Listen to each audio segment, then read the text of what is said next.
Hello mga langga, good day po sa inyong lahat. So ngayong araw na ito ay very special day para dito po sa Barcelona, Catalonia.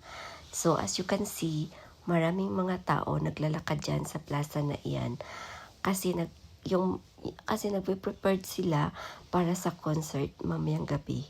Kasi ngayong araw na ito, April 23 ay special day dito sa Barcelona, Catalonia, araw ng Sant Jordi.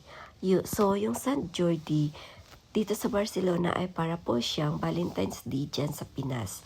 Kasi maraming mga flowers na binibenta every corner sa Barcelona at mga books. Kasi itong araw na ito ay tulad niya ng mga magsyuta, nagbibigayan ng mga flowers at books. At hindi lang naman sa magsyuta, katulad sa nanay mo, pwede ka rin magbigay ng flowers. At yung nanay, pwede magbigay ng mga books sa mga anak nilang lalaki. So kung ikaw na asawa, pwede ka rin magbigay ng books sa asawa mo. At syempre, flowers para sa mga asawa mong babae. So ngayon, halos lahat ng mga tao pumupunta dito sa plaza para bumili ng mga books at mga flowers. Katulad niyan, ayan, maraming tienda ng mga books at mga flowers. So sa site na ito, makikita mo yung mga nagtitinda ng mga books. Sobrang dami talaga. Kasi ngayong araw lang naman ang may ganito at bukas wala na. So every year po ang ganap ng ganito. At ngayon, medyo maaga pa kaya hindi pa masyado puno dito sa plaza na ito.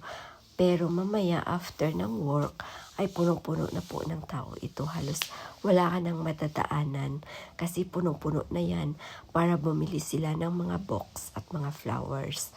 At sa mga restaurant, ngayon po ay punuan din kasi is a special day para sa kanila.